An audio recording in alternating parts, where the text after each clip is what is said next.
With you to talk Oklahoma State sports, mostly football, a little basketball squeezed in as well. Guerin Emig, Tulsa World Sports columnist, joined by Eli Lederman, my friend and colleague on the OSU beat. Back from a nice trip into Arizona where the Cowboys won the Fiesta Bowl over Notre Dame, getting back into the routine here at home, which means still mostly covering football, but squeezing again in some basketball. Quick reminder, you can catch weekly videos moving forward on TulsaWorld.com with myself and Eli on the OSU beat. You can also catch the audio-only version if you just assume not see our faces, available where podcasts are made available. We'll have more details moving forward on that. We thank you for your readership and your loyalty in terms of our content here at the Tulsa World. Speaking of content, Eli, still a lot of football content. Season's over, but not really. We've got players making up their minds as regarding transfers and draft status. Mike Gundy has a big decision to make in terms of his defensive coordinator. Lead us where you want to go. What strikes you as most interesting as we move into the official postseason for the Cowboys? Most interesting is who would want to see these two pretty faces on a weekly basis if they could. And I hope people tune into the podcast, but this is where it's at. As far as the Cowboys go, half the screen is where it's at, and I'll let people judge which half. How about that?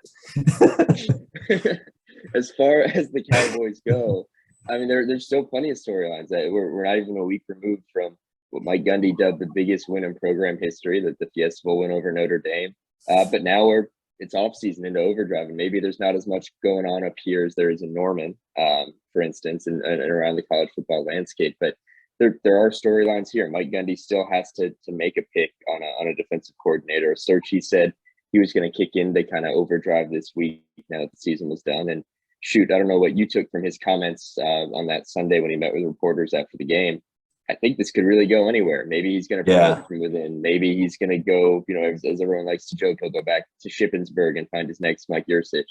I think everything's on the table there. And then this week we've had some transfers, some guys declaring for the draft. Josh Sills is the latest, joining Trey Sterling as guys with eligibility who are opting to enter the draft and probably leading the line in terms of transfers. We knew they were in the portal going into the Fiesta Bowl, but Tanner McAllister reuniting with Jim Knowles at Ohio State, and Jaden Jordan going to Missouri, where he sounds like wanted a place where he could really be the man. So there's still plenty going on up here. Let me ask you about the guys who entered the portal and played the Fiesta Bowl anyway. You mentioned Jernigan McAllister. There was also Hunter Anthony, right, the offensive lineman who got in, who played one play, the fourth down quarterback sneak. That was important. Wearing number 33 at fullback.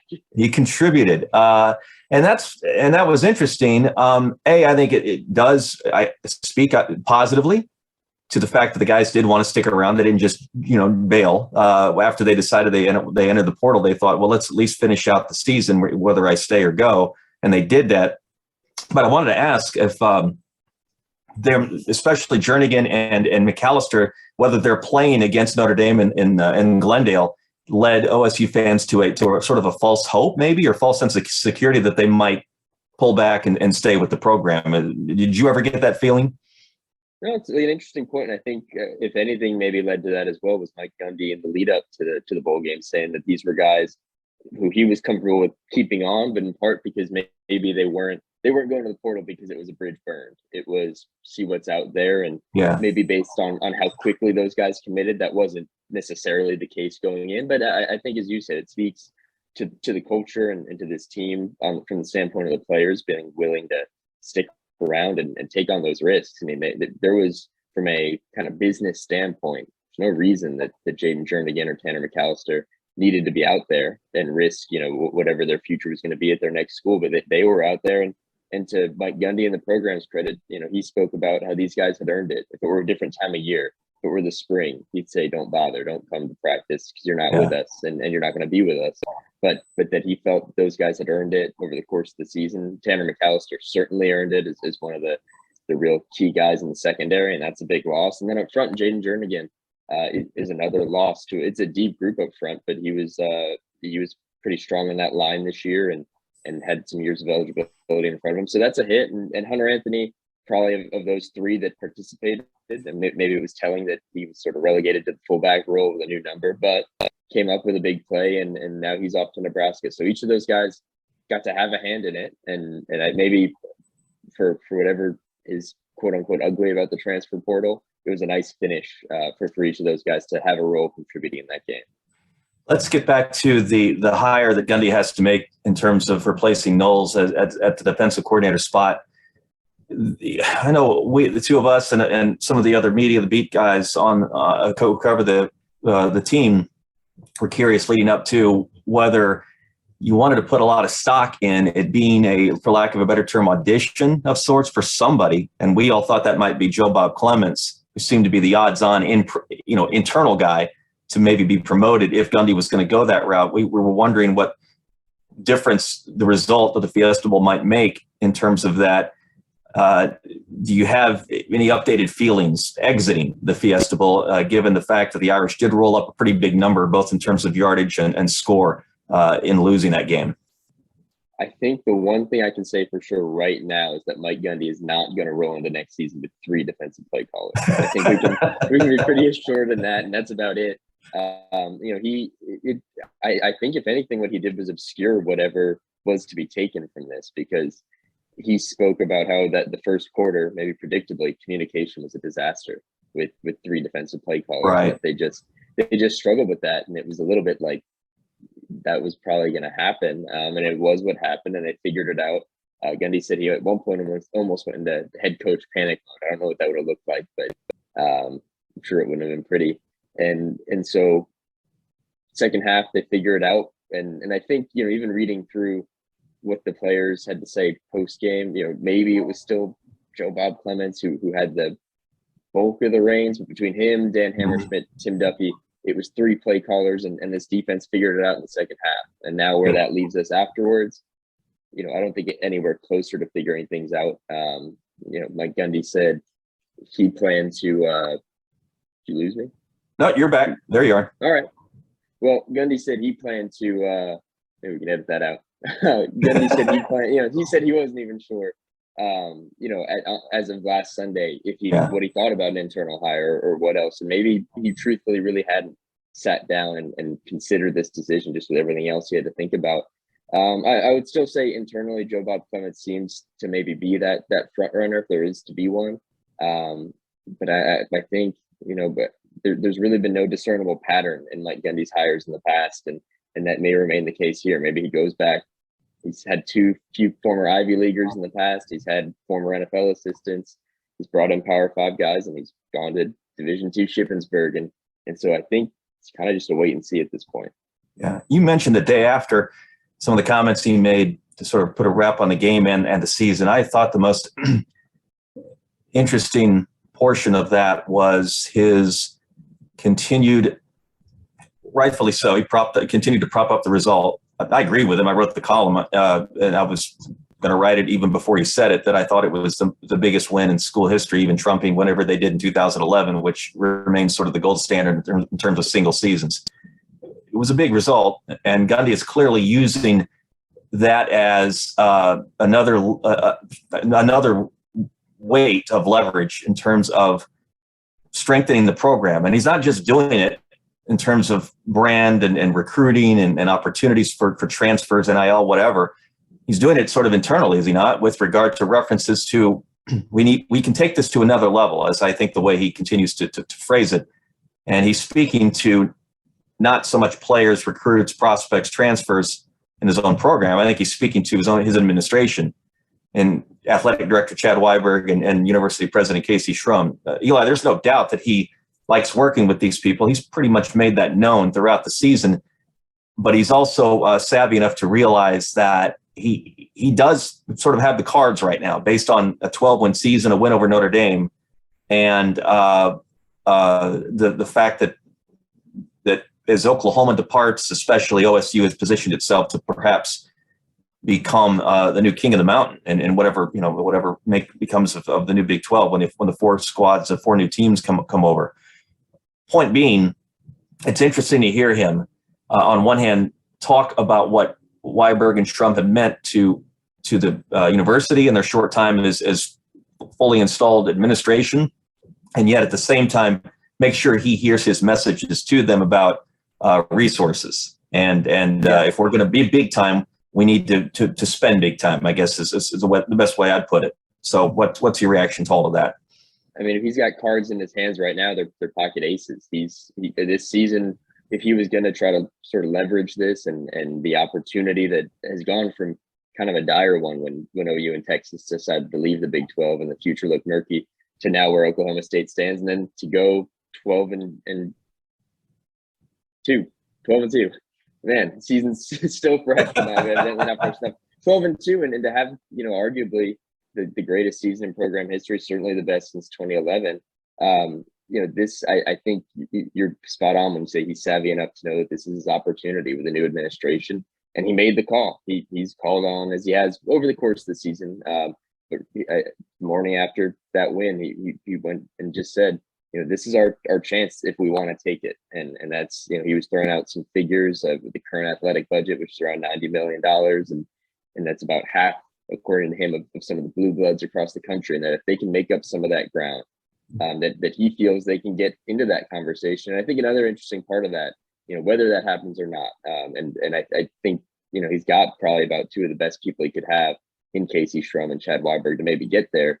But is where college football is going. It may be, I don't know if the definition of a blue blood is going to change. You're still going to have Alabama, Georgia, Ohio State, where, whoever's in that real top tier. But in a few years with maybe an expanded playoff or a new look Big 12 that Oklahoma State, at least right now, looks poised to at least potentially be at the top of, yeah, why not? Why couldn't this program? And I don't know how many years Mike Gundy says he has left. He said he can keep going, and that his goal is to leave this program a blue blood. Maybe that's his 5-year, 10-year, 15-year plan to close out here.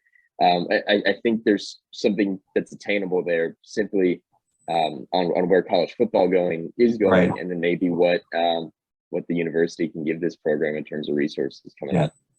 I will say I don't blame Gundy for going where he's gone, especially of late, because you do play, to your point, the aces while you have them.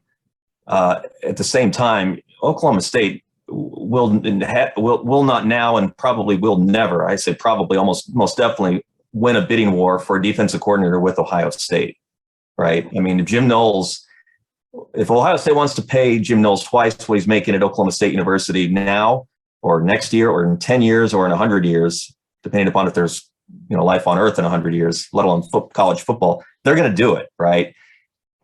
Again, I get where he's coming from, but there's also a reality he's going to run into that I imagine that Weiberg and Dr. Strum may have to remind him every now and then, is that we can fundraise all we want. We're going to pick up every rock we can to see what's under it. But you understand, because of not just the direction of college football, as you alluded to, but because of just what's already in play in terms of infrastructure and just embedded resources, Oklahoma State's ceiling is only so high on that. So there's a reality here that OSU does have to bump into, and it's going to become the worry is with regard to conference payout in a Big 12 without Oklahoma and Texas. We've talked and written about this already a lot in the last 6 months. You're not going to get richer without Oklahoma and Texas in your conference. You're not going to get more money in annual distribution. Yeah. You're going to get less, right? And so that's another reality that the Cowboys must. I'm sure a lot of them have come to grips with, but Gundy surely realizes. Absolutely, and you think about if there's a world where Oklahoma State has $1.9 million to offer their defensive coordinator, that's probably where Ohio State has 2.5 or 3 million. I don't think Oklahoma State anytime soon is going to be able to get into bidding wars if you win with those blue bloods at the top. And yeah, as you said, no one's getting richer with Oklahoma and Texas leaving the conference. I think the Big 12 has positioned itself, we probably agree, as well as it could with who it has coming in and what it might look like. And again, we'll see where all these conferences stand and who else might come in. Come more realignment, college football playoff expansion. But I think there's sort of pie in the sky dreams of what can be done, but and then there's the realistic end, which is that this program maybe can go further and spend a bit more, or raise a bit more money, have those resources that put them into these conversations more often each year, where it's not once in a decade that you're getting to the Fiesta Bowl and beating Notre Dame, but more of a perennial contender. And And again, if there's a 12-team playoff, I don't see why Oklahoma State can't be in the conversation on a year-to-year basis. Yeah, there is a competitive aspect that where OSU has positioned itself extremely well in, and I don't want to get away from that. And I don't want to get away too much from the football aspect of all of this and moving forward. And I want to talk in particular about one player. You led with him in your follow story when you got as you were coming home, and I wrote about him midweek. And that's Spencer Sanders, the quarterback, who takes an even to me more central place on this team moving forward with the defense in a little bit of limbo without Jim Knowles now as coordinator and losing some real linchpins to what made them so successful last season, and with his seniority taking, I think, an even more defined role. And he's now coming off a career best game against, of all teams, the Fighting Irish or Notre Dame. Eli, I never get the feeling that he's comfortable with front and center. It just doesn't seem to be his way, but like it or not, he truly is now. And he will be as OSU approaches 2022. So how do we psychoanalyze how Sanders handles that and builds off what he did against the Irish? Well, as he was probably headed into 2021, Spencer Sanders, I think, remains maybe the most interesting story on this team. And as you put it, he's if he wasn't the guy before, he is now, because the defense, we don't know what it'll look like next year. We do know it's not going to have those faces. You're not going to have Malcolm Rodriguez. You're not going to have Devin Harper. We'll see about the secondary. Kobe Harvell-Peel is back, but the kind of the veteran identity of this team is Spencer Sanders, and he certainly launched himself in the offseason with the kind of performance that you'd want and you figure the Cowboys would have wanted, especially after that Big 12 title game defeat. And now I think you go into the offseason wondering, what's next.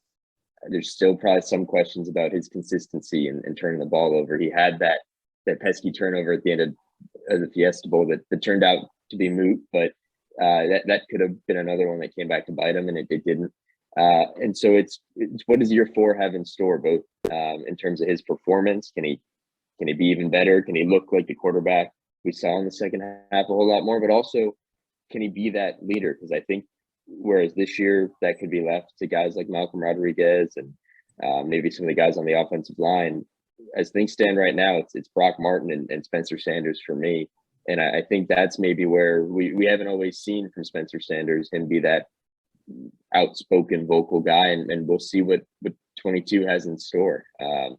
And I think going into spring camp, that remains kind of one of the more compelling questions.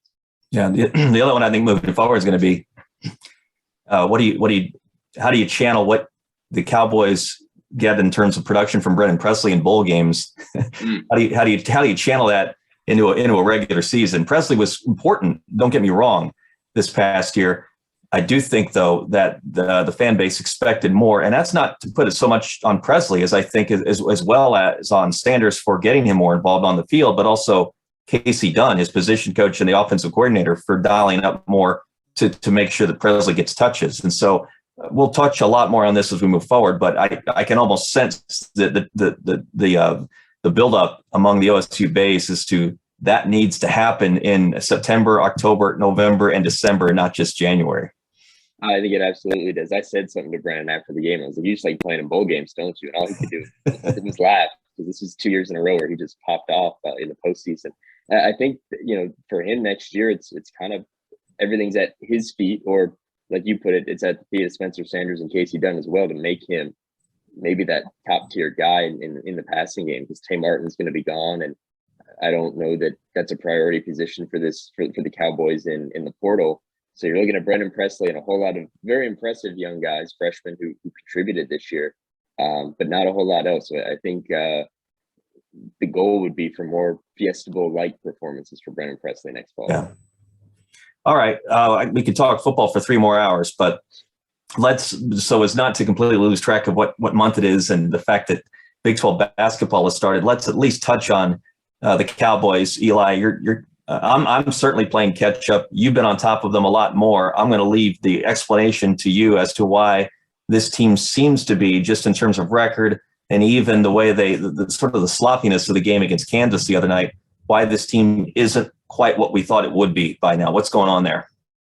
I think it's several pronged issue. Maybe I don't think as much as we might have predicted in November that this team could weather the storm, I think there's no doubt that losing the postseason, the ability to play in the postseason just days before things tipped off, had an impact that even the players have voiced. And no one's come out and just straight said it, but it's lingered over this team, and who could blame them? And so I think that's a factor, knowing that before the Kansas game, there were 18 games left on the schedule and no more. There's not. I wouldn't say there's nothing to play for, because I don't think that's fair to be said, and the players wouldn't say that. But there's no postseason to aspire to, or they could round into form those final 2 weeks of February, and then it's what was that for, really? So I think that's hung over them, and then there's just the element. Obviously, Cade Cunningham is going to leave a void, and this team is plenty talented, but I think they don't quite have that guy, that go-to guy. They're missing a shooter, and so while it's kind of been a case for you'll see Avery Anderson have 3 great games, and Bryce Williams. Isaac Likely probably played his best game of the season on Tuesday against Kansas. I'm writing today about maybe we're going to see kind of the Isaac Likely we saw at the end of his sophomore year again, and that'll be big for this offense. But for that one guy to step up, and maybe that won't come. And so this team they're just kind of dealing with a kind of number of different issues, and they've led to, I think, a lot of performances where you see what they did at the end of the first half, and you see how good they could be. Yeah. But ultimately it's a let off at the end and a double-digit loss to the Jayhawks. Well, this is a bad year to wonder about, things that are affecting a team in terms of psychology, motivation, whatever you want to say. And the penalty that was handed down when it was handed down right as OSU was just getting started in terms of preparing for the season. That's one knockback, right? That Mike Boynton's got to weather. But then the fact that you've got to still ride it out. And oh, by the way, you've got to ride it out in what is, to me, the pretty clearly the toughest league in the country. I mean, I don't think there's a whole lot of debate right now as to the Big 12 being the best basketball conference this season. And you turn around and you play Kansas, you have a rough outing. You get Texas as thanks. If you're not careful, you make one loss or one sort of draggy performance becomes another, and then before you know it, you look up and you got to play Baylor. You got to play Texas Tech, which is better than we thought. You got to play Iowa State, which is much better than everyone thought. You got to play Oklahoma in Bedlam. There might be 1 or 2 breaks in there somewhere, but this is sort of a collision, is what I'm saying. If a collision of 2 really difficult forces, if Boynton's not careful here. Yeah, I mean, can you say perfect storm? 2 things I left out were the fact that this team got hit, and this is every program in the country, at least this is a possibility, but they got hit really hard at the end of 2021 by COVID. They had, I think, it was on December 26th, 3 available guys to practice. A couple of days later, on the eve of what would have been the Big 12 opener that got postponed, they had 6 scholarship players available to practice. And so you got that, and then this opened to Big 12 play, where it's Kansas and Texas at home. And then because of that postponement on January 1st, next week is 3 games in 5 days at West Virginia, at Texas Tech, and at Baylor. And really, I don't think, even in a perfect year without COVID and without maybe the postseason ban, you could have looked at that and said you're not shocked if they start 1-4, 0-5. I mean, 2-3 would seem like a massive win at this point to open Big 12 play. And again, it's just, if you do open 1-4 or 0-5, and you don't have that dangling carrot of we can pull this together and get to March, you do wonder what February might look like. All right, we'll pick up where we left off next week. We'll see where the Cowboys are, if they have sort of pivoted a little bit and tried to deal with the rigorous schedule.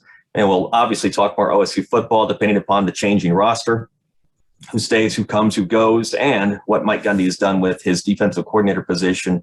It's always interesting. Anymore, we used to put away football, any talk, any coverage of it as soon as the bowl game ended. That just doesn't happen anymore. So we'll be on top of it.